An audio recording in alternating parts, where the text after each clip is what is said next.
Herkese salam, kanalıma xoş gəlmisiniz. Müğənni Cəmil Əfəndiyev nişanlanıb. Nişandan sosial şəbəkədə yepyeni görüntülər paylaşılıb. Həmin görüntüləri sizlərə təqdim edirəm. Video görüntülərdə müğənni Bahar Lətif qızı da yer alıb.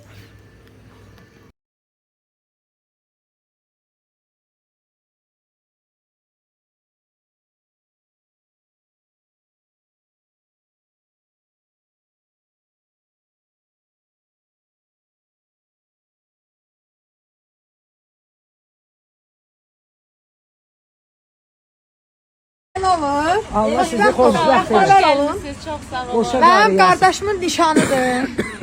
Dediyim kimi arzumuza çatdı. Çox deyirdi ki, çadramı sallam başıma, üz gözümü bəzərəm. Bugün bəzənib düzənib gəlinimizlə bəyimizin nişanındayıq. Hardayıq İnşallah bizdə? Allah- Ostarada yox, 7 gözəldəyik. Bəli. Cənub bölgəsində. Cənub məclisləri çox gözəl keçir. Nəzakət. Balaca qardaşımızı evləndiririk bu günləri. Sizə ümumiyyət belənə arzu edirəm. Yəni bir ömür boyu bir-birinizi başa düşə yaşayın. Amin, amin. Gözəl. Sen söz Əslində, Yazam sonra. əslində mən adam ki, Ya orada. gecə oldu. Güc Düzgün seçim oldu. Bəli. Gec oldu, güc oldu. Ay qardaş, qızdırma.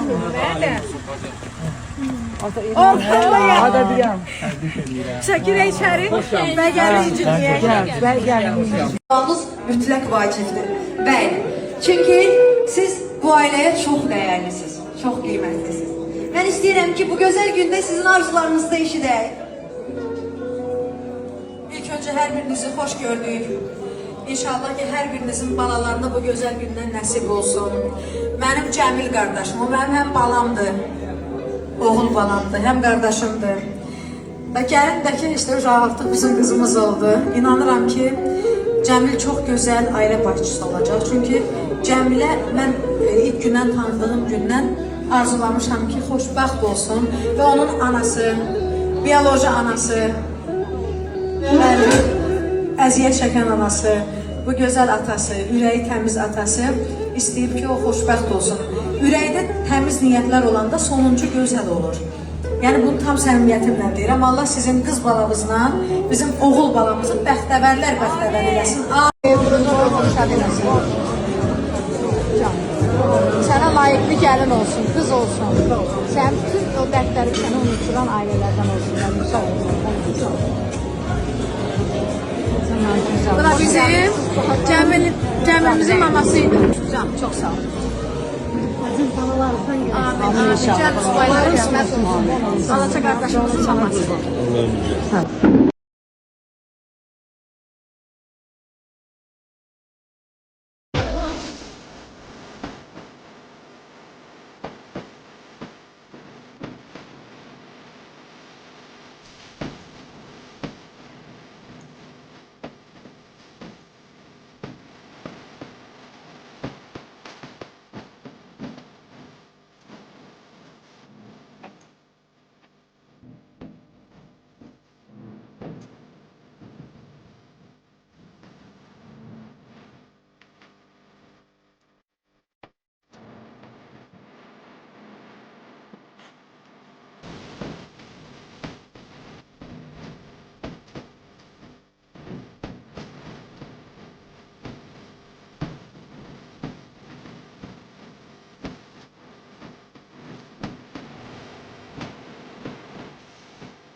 Başarılı beyimiz Cemil Efendi, güzeller güzeli gelinimiz Nazırı Selam Hanım.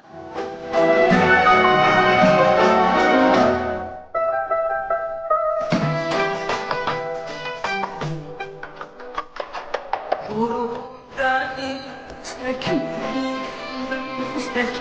Kedumdan benim hayatım benim şirin sandalye yorgun deniz tekim Kedumdan benim hayatım benim